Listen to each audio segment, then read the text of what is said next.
जय हिंद प्यारे साथियों, कैसे हैं आप सभी। उम्मीद करती हूँ आप सभी लोग अच्छे होंगे। मैं हूँ प्रीति यादव और स्वागत करती हूँ आप सभी का अपने चैनल डीप स्टडी बाय प्रीति यादव पर। फ्रेंड, हम आपके लिए डेली ही जीके और जीएस से संबंधित क्लास लेकर आते रहते हैं। उसी तरीके से आज का जो टॉपिक है उसमें हमारे आपको देखेंगे पूरे 40 प्रश्न। ठीक है, 40 प्रश्न आपको यहाँ पर रहने वाले हैं, जिसमें पहला जो टॉपिक होगा हमारा वो होगा वाद्य यंत्र और वादक, और सेकंड जो टॉपिक होगा यानी जिसमें 20 प्रश्न होंगे वाद्य यंत्र और वादक से, फिर 20 प्रश्न होंगे भारत की प्रमुख पंचवर्षीयों से संबंधित, पंचवर्षीय योजनाओं से संबंधित। तो चलिए फ्रेंड, अपनी क्लास की तरफ बढ़ेंगे और स्टार्ट करेंगे अपनी क्लास को। और बहुत ही अच्छे क्वेश्चन है इसमें, यानी कि जो पिछले वर्षों में पूछे जा रहे हैं आयोग के द्वारा लगातार, उन्हीं प्रश्नों को हम इसमें लेकर आए हैं। तो देखिए हमारे क्वेश्चन स्क्रीन पर आ चुके हैं। हमारे यहाँ पर 2 क्वेश्चन और इनको सॉल्व करते हैं। पहला क्वेश्चन यहाँ पर पूछा है, पहले इसका हम थोड़ा कलर चेंज करेंगे पेन का। ठीक है, अब देखिए, पंडित रविशंकर का संबंध किस वाद्य यंत्र से है, बताना है आपको। जो पंडित रविशंकर हैं, जो कि प्रसिद्ध एक वादक हैं, वह किस वाद्य यंत्र के हैं, बताइए। ऑप्शंस हमारे यहाँ पर तुरही हो गया, तबला हो गया, सितार है या फिर शहनाई, किस वाद्य यंत्र के यह प्रसिद्ध वादक हैं। तो यह जो इसका जो सही आंसर हो जाएगा ऑप्शन नंबर ए का, वह हो जाएगा हमारा सितार। ठीक है, क्या हो जाएगा, सितार। यानी ऑप्शन नंबर इसका जो 3 है वो बिल्कुल यहाँ पर करेक्ट ऑप्शन इसका हो जाएगा आंसर। सेकंड क्वेश्चन देखेंगे। सेकंड क्वेश्चन में पूछा है सितार, बीना और ईरानी तंबूरा। ठीक है, सितार, बीना और ईरानी तंबूरा जो कि हिंदू मुस्लिम शैली का मिश्रण है, का आविष्कार किसने किया था। इसका आविष्कार बताना आपको, आविष्कारक बताना है कौन है। ऑप्शन हमारे अबुल फजल हो गए, अमीर खुसरो हो गए, अहमद अंसारी या फिर असद अली खान। तो बताइए कौन है इसके आविष्कारक, किसके, सितार, बीड़ा और ईरानी तंबूरा के। तो यह है अमीर खुसरो, यानी ऑप्शन नंबर 3 ये होता है यहाँ पर बिल्कुल करेक्ट आंसर। 2 हमारे क्वेश्चन हो चुके हैं। अगले बढ़ते हैं क्वेश्चन नंबर नेक्स्ट की तरफ। फिर देखिए यहाँ पर क्या पूछा है, यहाँ पर पूछा है जाकिर हुसैन का संबंध किस वाद्य यंत्र से है। तुरही से है, ऑप्शन हमारे तुरही है, तबला है, सितार या फिर शहनाई, किससे है संबंधित ये जाकिर हुसैन। तो इनका जो राइट आंसर हो जाएगा जाकिर हुसैन वाला, ये हो जाएगा तबला, यानी ऑप्शन नंबर 2। क्लियर होगा। फिर आता है हमारा क्वेश्चन नंबर नेक्स्ट। इसमें पूछा है बिस्मिल्लाह खान का संबंध किस वाद्य यंत्र से है, बताइए। ऑप्शंस हमारे तुरही है, तबला है, सितार है या फिर शहनाई है। क्या हो जाएगा इसका सही जवाब, ये भी आपको अभी बताना है। तो ये जो बिस्मिल्लाह खान है, पहले अगर हम बात करें, पहले इसका आंसर देख लेते हैं। इसका आंसर हो जाएगा शहनाई, यानी ऑप्शन नंबर 4। तो देखिए इनका जो जन्म है वो, यानी इनकी जन्म भी पूछा था। इनका जन्म है 21 मार्च को हुआ था। ठीक है, कब हुआ था, 21 मार्च को इनका जन्म हुआ था 1916 में, और इनकी 21 अगस्त को मृत्यु हो गई 2006 में। ठीक है, और ये शहनाई के प्रसिद्ध और प्रख्यात शहनाई वादक है ये। क्लियर हुआ। आगे बढ़ेंगे अपने नेक्स्ट क्वेश्चन की तरफ। और इनको तीसरे भारतीय संगीतकार भी थे ये, और इन्हें भारत रत्न से भी सम्मानित किया जा चुका है। फिर आता है हमारा क्वेश्चन नंबर अगला। इसमें पूछा है बदरुद्दीन डोंगर का संबंध किस वाद्य यंत्र से है, बताइए यहाँ पर किससे है। ऑप्शन हमारे वीणा हो गया, संतूर हो गया, बांसुरी हो गया या फिर ढोलक हो गया, किससे संबंध रखते हैं ये आपको यहाँ पर बताना होगा इसका आंसर। तो यह संबंध जो रखते हैं वह रखते हैं बीड़ा से, यानी ऑप्शन नंबर 1 इसका बिल्कुल सही जवाब यहाँ पर बन जाएगा। फिर आता है अगला क्वेश्चन हमारा, विष्णु गोविंद जोंग का संबंध किस वाद्य यंत्र से है। ये जो विष्णु गोविंद जोंग हैं, इनका संबंध बताइए, किसके प्रसिद्ध वादक हैं। ऑप्शंस हमारे रुद्र बीड़ा हो गया, वायलिन है, हारमोनियम या फिर शहनाई। तो ये किसके हैं, ये है वायलिन के, यानी ऑप्शन नंबर 2 इसका बिल्कुल करेक्ट आंसर बन जाएगा। उम्मीद है आपको हमारी क्लास पसंद आ रही है। अगर आप चाहते हैं ऐसे ही बहुत सारे प्रैक्टिस सेट को सॉल्व करना, तो प्लीज़ आप लोग चैनल को सब्सक्राइब करें और साथ ही साथ बेल आइकन को भी प्रेस कर लें, क्योंकि इसी तरीके के बहुत सारे प्रैक्टिस सेट मैं आपको डेली ही अपने चैनल पर सॉल्व करवाती हूँ। तो आप लोग इस चैनल को सब्सक्राइब कर सकते हैं, बहुत ही अच्छा एक प्लेटफॉर्म रहने वाला आपके लिए। फिर आता है क्वेश्चन नंबर 7, जहाँ पर पूछा है शिव कुमार शर्मा का संबंध किस वाद्य यंत्र से है। ऑप्शन हमारे यहाँ पर सारंगी है, संतूर है, बांसुरी या फिर ढोलक। तो किससे संबंधित है ये है संबंधित संतूर से, यानी ऑप्शन नंबर सेकंड। क्लियर। आगे आता है हमारा असद अली खान का संबंध किस वाद्य यंत्र से है, बताइए। और रुद्रबीड़ा है, मकसबीन है, मस्कबीन है, हारमोनियम या फिर शहनाई। तो क्या है इनसे संबंधित, इनसे जो संबंधित चीज है वह हो जाएगी रुद्रबीड़ा, यानी ऑप्शन नंबर 1 इसका बिल्कुल करेक्ट आंसर बन जाएगा। आगे आते हैं क्वेश्चन नंबर 9 और 10 की तरफ। यहाँ पर देखिए पूछा है उस्ताद बिंदु खान का संबंध किस वाद्य यंत्र से है, बताइए। ऑप्शन देखेंगे एक बार, तबला हो गया, सारंगी हो गया, बांसुरी या फिर ढोलक। फिर आता है अगला जो नेक्स्ट है टॉपिक वह है हमारा, सॉरी हाँ पहले इसी का क्वेश्चन पहले देख लेंगे, यानी इसी को पहले सॉल्व कर लेंगे। तो इसका सही जवाब हो जाएगा सारंगी। और फिर देखेंगे अपना अगला क्वेश्चन जहाँ पूछा है वह वाद्य यंत्र बताइए जिस पर उस्ताद अमजद अली खान ने निपुणता हासिल की है, यानी इसको बजाने में ये बहुत ही ज़्यादा माहिर है। आपको ऐसा एक वाद्य यंत्र बताना है उस्ताद अमजद अली खान से संबंधित। ऑप्शंस हो गए हमारे रुद्रबीड़ा, सारंगी, हारमोनियम या फिर शहनाई। तो इसका क्या हो जाएगा, ये हो जाएगा सारंगी, ऑप्शन नंबर 2। क्लियर हुए। यहाँ तक हमारे 10 क्वेश्चन हो चुके हैं जो कि वाद्य यंत्र और वादक से ही संबंधित हैं। बाकी अभी हम यहाँ पर 10 क्वेश्चन और देखने वाले हैं, यानी कि टोटल आपको इसमें वाद्य यंत्र और वादक से संबंधित भी 20 प्रश्न मिलेंगे और पंचवर्षीय योजनाओं से संबंधित भी आपको यहाँ पर 20 ही प्रश्न देखने को मिलने वाले हैं। फिर आता है हमारा क्वेश्चन नंबर 11। यहाँ पर क्या पूछा है, निम्न में से कौन से संगीतकार भारत की एकमात्र महिला शहनाई वादक हैं। ऑप्शन देखिए यहाँ पर गौहर खान हैं, गिरिजा देवी हैं, बागेश्वरी कमर या फिर मलम्मा देवी। तो ये हो जाएंगी बागेश्वरी कमर। ठीक है, ये जो है वह भारत की एकमात्र महिला शहनाई वादक संगीतकार ये मानी जाती हैं। फिर आता है अगला ऑप्शन, निखिल बनर्जी का संबंध किस वाद्य यंत्र से है, बताइए। निखिल बनर्जी का संबंध क्या है, जिनका पूरा नाम क्या है। पहले निखिल बनर्जी का अगर पूरा नाम अगर हम आपसे पूछें तो क्या है, क्या आपको मालूम है इनका पूरा नाम। तो इनका जो पूरा नाम है वह है पंडित निखिल रंजन बनर्जी।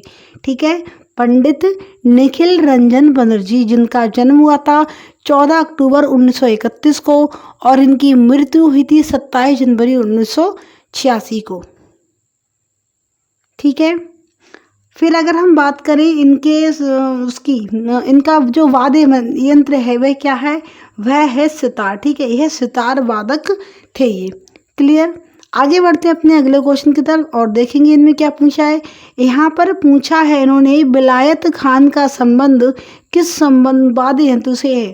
ऑप्शन देखेंगे यहाँ पर हारमोनियम है, सारंगी है, बांसुरी या फिर सितार है। किससे है, तो यह भी सितार, सॉरी सितार से नहीं, ये हो जाएंगे, हाँ ये भी सितार से ही संबंधित रखते हैं। ठीक है, फिर आता है अगला क्वेश्चन जिसमें पूछा है वंदे हसन का संबंध किस वाद्य यंत्र से है, बताइए। वंदे हसन जो है वह किससे संबंधित रख रहे हैं, यह भी सितार से ही संबंधित, यानी बहुत सारे जो हमारे वादक हैं वह इसमें, यानी ज़्यादातर जो वादक निकल कर आ रहे हैं वह सितार से अधिक जुड़े हुए लग रहे हैं मुझे इन ऑप्शंस के जरिए। फिर हमारा क्वेश्चन नंबर अगला, इसमें देखिए क्या पूछा है, भजन सफोरी। ये सपोरी, भजन सपोरी था, हालांकि थोड़ा अजीब नाम है ये। भजन सपोरी का संबंध किस वाद्य यंत्र से है। ऑप्शन देखिए यहाँ पर तुरही है, वायलिन है, हारमोनियम या फिर संतूर।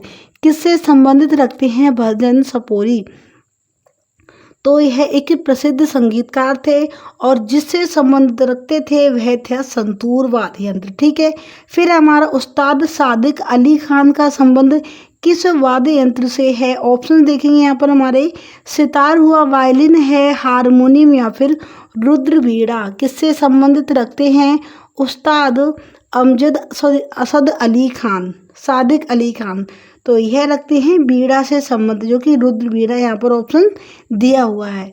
फिर आता है हमारा अगला क्वेश्चन, क्वेश्चन नंबर 17 और देखिए यहाँ पर क्या पूछा है। यहाँ पूछा है इन्होंने निम्नलिखित में से कौन सा वाद्य यंत्र अनोखी लाल मिश्रा द्वारा बजाया जाता है। ऑप्शन देखेंगे यहाँ पर एक बार, तबला है, वायलिन है, हारमोनियम या फिर सितार। कौन सा ऐसा वाद्य यंत्र है जो कि अनोखे लाल मिश्रा जी ने बजाया है या फिर इसमें उनके लिए निपुणता हासिल है? तो ये हो जाएगा तबला। ठीक है, ऑप्शन नंबर 1 क्लियर। आगे देखते हैं फिर अपना अगला क्वेश्चन। यहाँ पर क्या पूछा है, देखिए यहाँ भी पूछा है इन्होंने एस बालचंद्रन का संबंध किस वाद्य यंत्र से है, बताइए। ऑप्शन है हमारे बीड़ा है, वायलिन है, हारमोनियम या फिर सितार। तो किससे संबंधित रखते हैं, ये भी बीड़ा से ही संबंध रखते हैं एस बालचंद्रन। आगे बढ़ते हैं अपने अगले, ये मतलब ये हमारे लास्ट क्वेश्चन है 2। इसके बाद हम आगे जो टॉपिक पे हमारे प्रश्न होंगे वह हमारे होंगे पंचवर्षीय योजना, भारत की पंचवर्षीय योजनाओं पर। इसमें देखिए क्या है, निम्नलिखित वादकों में से रुद्र बीड़ा का संबंध और रखते हैं। कौन सा वादक है जिसका संबंध रुद्र बीड़ा से है? ऑप्शन से हमारे पंडित रविशंकर, जाकिर हुसैन, सादिक अली खान या फिर असद अली खान। तो इसका जो सही जवाब है वह हो जाएगा Asad Ali Khan, option number 4। Next question हमारा, निम्न वादकों में से तबला वादक का नाम बताइए। ऑप्शंस हमारे हो गए पंडित रविशंकर, जाकिर हुसैन, सादिक अली खान, असद अली खान। तो इसका भी आंसर जो होने वाला है यहाँ पर वह हो जाएगा उस्ताद जाकिर अली हुसैन। ठीक है, क्या हो जाएगा, उस्ताद जाकिर हुसैन। इनका जन्म अगर बात करें तो इनका जन्म 9 मार्च 1951 को हुआ था और ये भारत के सबसे प्रसिद्ध तबला वादक माने जाते हैं। तो ये थे हमारे 20 प्रश्न जो कि हमने भी यहाँ पर सॉल्व कर लिए हैं भारत की वाद्य यंत्र और उनके वादकों से। तो ये हमारे 20 हो गए। अभी हम आगे जो प्रश्न देखेंगे वो होंगे हमारे पंचवर्षीय योजनाओं से संबंधित। बहुत ही अच्छा चैनल है आपके लिए, क्योंकि प्रैक्टिस सेट की बहुत ज़्यादा ज़रूरत होती है। अगर आप तैयारी कर रहे हैं तो उनके लिए आप हमारे चैनल को सब्सक्राइब कर सकते हैं। यहाँ पर आपको बहुत सारे प्रैक्टिस सेट मिल जाएंगे। प्लेलिस्ट भी आप देख लीजिए, यूपी पुलिस री एग्ज़ाम की भी यहाँ पर है, यूपी पुलिस की भी पड़ी हुई है प्लेलिस्ट, बीओडीए की है, काफ़ी सारी यूपीएसआई हो गया, इन सारे एग्ज़ाम के लिए हमने अलग अलग प्लेलिस्ट बना रखी है। वहाँ पर जाकर आप लोग यहाँ पर अपने प्रैक्टिस सेट को देख सकते हैं।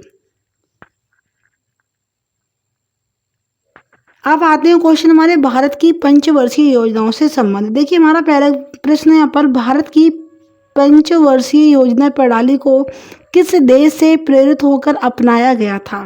किससे अपनाया गया था? ऑप्शन देखिए, अमेरिका से, रूस, जापान से, रूस से या फिर ऑस्ट्रेलिया से। तो ये अपनाया गया था सोवियत संघ, जिसे रूस के नाम से जानते हैं। ठीक है, इससे अपनाया गया था प्रेरित होकर। फिर सेकंड क्वेश्चन, भारत की 12वीं पंचवर्षीय योजना का मुख्य उद्देश्य क्या था? ऑप्शंस हमारे यहाँ पर तेज और सम्मिलित विकास, तेज, शीघ्र और विश्वसनीय सम्मिलित विकास, तेज, विश्वसनीय और अधिक सम्मिलित विकास या फिर तेज, सतत और अधिक सम्मिलित विकास। तो इसका जो सही जवाब है वह हो जाएगा ऑप्शन नंबर 4, तेज, सतत और अधिक सम्मिलित विकास। इसके कारण इसको इस योजना का मुख्य उद्देश्य रखा गया था भारत की 12वीं पंचवर्षीय योजना का। ठीक है,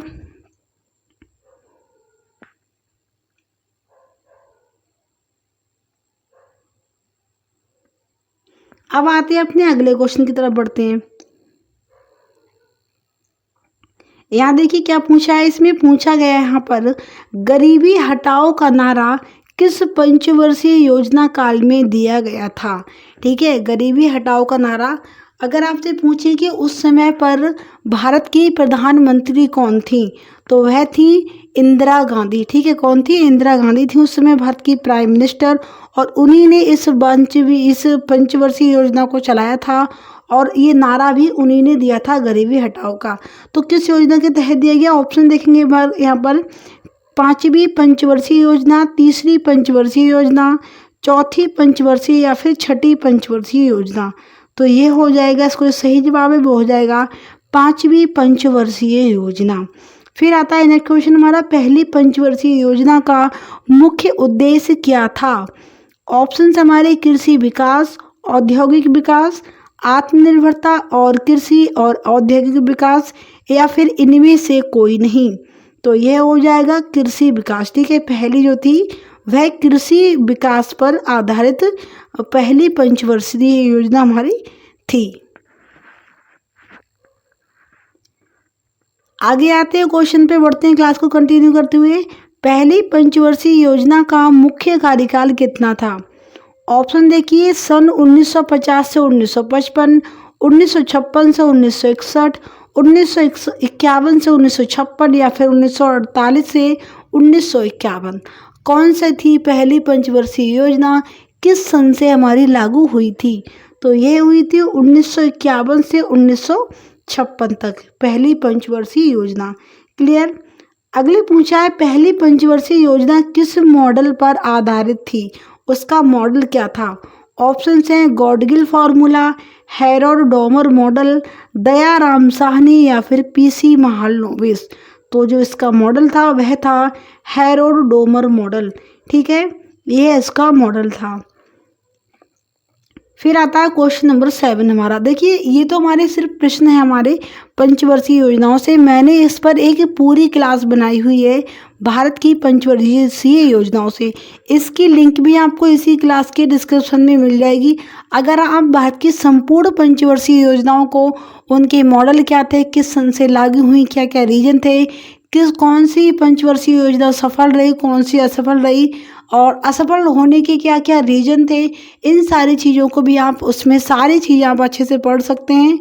तो बहुत ही अच्छे से मैंने उसमें सारी चीज़ें समझाई हुई है। आप उस क्लास को भी एक बार जरूर देखिएगा। ठीक है, भारत की पंचवर्षीय योजना। फिर क्वेश्चन हमारा 7, किस पंचवर्षीय योजना के अंतर्गत 5 भारतीय प्रौद्योगिकी संस्थान स्थापित किए गए? ऑप्शंस हमारे दूसरी, तीसरी, पहली या फिर चौथी। किस पंचवर्षीय योजना के जरिए 5 भारतीय यानी 5 आईटी सेक्टर स्थापित किए गए थे? तो वह कौन सी हो जाएगी, यह आपको बताना है। तो वह थी हमारी पहली पंचवर्षीय योजना। ठीक है, फिर आती है अगला क्वेश्चन हमारा, दूसरी पंचवर्षीय योजना किस मॉडल पर आधारित थी? पहली का पता चल गया, हैरोल्ड डोमर मॉडल था। दूसरी का आपको बताना है। दूसरी का है गॉडगिल फार्मूला, हैरोल्ड तो होगा नहीं क्योंकि ये पहली का हो गया। दयाराम साहनी, पीसी महालनोबिस। तो ये हो जाएगा पीसी महालनोबिस। यह दूसरी पंचवर्षीय योजना का क्या था, मॉडल था। यानी इसी मॉडल पर आधारित थी हमारी दूसरी पंचवर्षीय योजना। फिर आता है 9वां क्वेश्चन। इसमें क्या पूछा है, किस योजना के अंतर्गत न्यूनतम आवश्यकताओं का राष्ट्रीय कार्यक्रम लागू किया गया और विकास के 20 सूत्री कार्यक्रम की शुरुआत हुई? बताइए। ऑप्शंस हमारे 5वीं हो गया, तीसरी हो गया, पहली हो गया या फिर चौथी। कौन सी इसमें से, यानी कौन सा ऑप्शन इसका बिल्कुल सही यहाँ पर रहने वाला है? तो ये हो जाएगा 5वीं। ठीक है, 5वीं पंचवर्षीय योजना के अंतर्गत न्यूनतम आवश्यकताओं का राष्ट्रीय कार्यक्रम भी लागू किया गया और इसी के तहत विकास के 20 सूत्री कार्यक्रम की शुरुआत हुई थी। 5वीं पंचवर्षीय योजना, इसी के तहत गरीबी हटाओ का नारा भी इसी पंचवर्षीय योजना में दिया गया था और इस समय की जो प्रधानमंत्री थी वह थी इंदिरा गांधी। क्लियर। फिर हमारे इनमें से कौन सी पंचवर्षीय योजना गॉडगिल मॉडल पर आधारित थी? ठीक है, ऑप्शन देखेंगे एक बार, 5वीं है, तीसरी है, पहली है, चौथी है। ठीक है, तो इसका जो सही जवाब हो जाएगा वह हो जाएगा चौथी। क्लियर। आगे बढ़ते हैं अपने नेक्स्ट क्वेश्चन की तरफ। 10 प्रश्न यहाँ पर सॉल्व हो चुके हैं। अब इस पंचवर्षीय योजना से संबंधित जो प्रश्न बचे हैं वो सिर्फ 10 प्रश्न यहाँ पर बचे हैं। इसमें पूछा है, इनमें से किस योजना का उद्देश्य रोजगार के अवसर उपलब्ध कराकर संसाधन का विकास करना था? बताइए कौन सी योजना के अंतर्गत था ये? ऑप्शंस हमारे 5वीं पंचवर्षीय योजना, 6ठी पंचवर्षीय योजना, 7वीं पंचवर्षीय योजना या फिर 8वीं पंचवर्षीय योजना। तो ये हो जाएगा 8वीं पंचवर्षीय योजना। फिर हमारा 7वीं पंचवर्षीय योजना जो जॉन मिलर मॉडल पर आधारित थी, का कार्यकाल कितना है? इसमें 2 क्वेश्चन बने।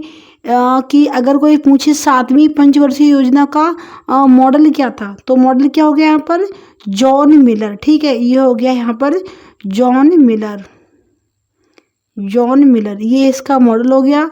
और अगर इस पे पूछे इसका कार्यकाल कितना था, तो ऑप्शन से यहाँ पर सन 1975 से 1980, 1985 से 1990, 1956 से 1961 या फिर 1951 से 1956। तो जो इसका कार्यकाल था वह था 1985 से 1990।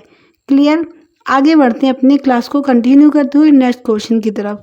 यहाँ पूछा है 10वीं पंचवर्षीय योजना का कार्यकाल कब से कब तक रहा। ऑप्शंस हैं 2007 से 2012, 1985 से 1990, 2007 से 2012, 2002 से 2007। कितना था इसका कार्यकाल, तो ये हो जाएगा 2002 से 2007 तक 10वीं पंचवर्षीय योजना का कार्यकाल चला था। अगला क्वेश्चन है किस योजना के दौरान भारत में समावेशी किसान पद्धति के अंतर्गत किसानों का कर्ज माफ किया गया था। ऑप्शंस देखेंगे एक बार यहाँ पर, 7वीं पंचवर्षीय योजना, 8वीं पंचवर्षीय, 9वीं पंचवर्षीय या फिर 10वीं पंचवर्षीय योजना। तो ये थी 10वीं पंचवर्षीय योजना जो कि 2002 से 2007 तक चली थी और इसी योजना के दौरान समावेशी किसान पद्धति के अंतर्गत किसानों का कर्जा माफ किया गया था। आगे बढ़ते हैं क्लास को कंटिन्यू करते हुए और देखते हैं अपने अगले क्वेश्चन। किस पंचवर्षीय योजना को जनता पार्टी ने बंद कर दिया था, यानी जिसे भाजपा बोलते हैं, और उसके स्थान पर अनवरत योजना की शुरुआत की थी। ऑप्शन देखिए, चौथी पंचवर्षीय योजना, 5वीं पंचवर्षीय योजना, 6ठी पंचवर्षीय योजना, 7वीं पंचवर्षीय योजना। तो ये हो जाएगा 5वीं पंचवर्षीय योजना। देखिए सारी चीज़ों को हमने सुना है, योजना अवकाश, अनवरत योजना, ये सारी ही योजनाएं आपको अच्छे से समझ भी आएंगी। आप एक बार जाइए डिस्क्रिप्शन इस क्लास की और वहाँ पर आप इसका लिंक भी मैंने इसमें डाल दिया है, तो आप वहाँ से इस क्लास को पढ़ लीजिए। बहुत ही अच्छे तरीके से आपको सारी चीज़ यहाँ पर समझ में आएंगी। फिर है भारत पाक युद्ध और भारत चीन युद्ध के बाद 3 वार्षिक योजनाएं कब से कब तक चली थी, क्योंकि फिर बहुत ज़्यादा मतलब ऐसे हालात हो गए थे कि उस समय इन योजनाओं को चलाना मुमकिन नहीं था। ठीक है, थोड़ी कमी भी आई थी क्योंकि युद्ध हुआ तो काफ़ी सारा लॉस हुआ था, तो इसी के बाद इनको बंद किया गया। फिर 3 वार्षिक योजनाएं चलाई गई। ऑप्शन हैं सन 1980 से 1982, 1978 से 1980, 1972 से 1975, 1966 से 1969। कब से कब तक चली थी, तो यह चली थी 1966 से लेकर 1969 तक 3 वार्षिक योजनाएं, जब भारत और पाक के बीच युद्ध हुआ और भारत और चीन के बीच युद्ध हुआ। अगले क्वेश्चन है भारत में पंचवर्षीय योजनाएं क्यों चलाई गईं और इनका मुख्य उद्देश्य क्या था। क्या था इसका मुख्य उद्देश्य, देश के आर्थिक विकास को गति देने के लिए, जल आपूर्ति पूरा करने के लिए, संसाधन संशोधन के लिए, फैक्ट्रियों का निर्माण करने के लिए। क्या था इसका रीजन, तो यह था देश के आर्थिक विकास को गति देने के लिए। ठीक है, फिर आता है हमारा अगला क्वेश्चन, कौन से प्रधानमंत्री के द्वारा भारत में पंचवर्षीय योजनाओं को शुरू किया गया। ऑप्शन हैं जवाहरलाल नेहरू जी, मोरारजी देसाई, इंदिरा गांधी या फिर सुभाष चंद्र बोस। तो यह की थी शुरुआत जवाहरलाल नेहरू जी ने। ठीक है, यह उस समय पर भारत के प्रधानमंत्री थे। ये हमारे आज की क्लास के लास्ट क्वेश्चन है 2। योजना आयोग का गठन कब किया गया था। ठीक है, योजना आयोग का गठन कब किया आपको बताना है यहाँ पर। ऑप्शन हमारे 16 अप्रैल 1948, 10 मई 1952, 15 मार्च 1950 या फिर 20 जून 1955। कब किया गया था, तो यह किया गया था 15 मार्च 1950 को योजना आयोग का गठन। लास्ट क्वेश्चन एक बार रीड करेंगे, योजना आयोग का अध्यक्ष कौन होता है। ऑप्शन हमारे राष्ट्रपति हैं, प्रधानमंत्री, राज्यपाल या फिर मुख्यमंत्री तो ये होते हैं प्रधानमंत्री, ठीक है। कौन होते हैं? प्रधानमंत्री ही योजना आयोग के अध्यक्ष होते हैं। अगर बात करें कि पहले योजना आयोग के पहले अध्यक्ष कौन थे, तो वह थे जवाहरलाल नेहरू जी, क्योंकि उन्हीं ने इन योजनाओं को चलाया था और वह इस देश के प्रधानमंत्री भी उस समय पर थे। तो ये थे हमारे आज के पूरे 40 प्रश्न, ठीक है। पूरे 40% जो कि 20% जो हमने देखे वो थे भारत के वादक और वाद्य यंत्र से संबंधित, और लास्ट के जो 20% हमारे वो थे भारत की प्रमुख पंचवर्षीय योजना से संबंधित। तो आई होप आपको क्लास अच्छी लगी हुई, और अगर आपको क्लास अच्छी लगे तो प्लीज़ आप लोग लाइक करते जाइए। अगर आपने चैनल को सब्सक्राइब नहीं किया तो प्लीज़ आप लोग चैनल को भी सब्सक्राइब कर लें, क्योंकि ऐसे ही प्रैक्टिस डेली आपको मेरे चैनल पर देखने को मिलेंगे। वीडियो को लाइक करें, अपने फ्रेंड के साथ भी हमारी वीडियो को शेयर करें जो कि गवर्नमेंट एग्जाम की तैयारी कर रहे हैं, उनके साथ भी आप हमारी वीडियो को शेयर कर सकते हैं। और मिलते हैं एक नई ज़बरदस्त क्लास में, नई क्लास के साथ। तब तक के लिए जय हिंद, जय भारत।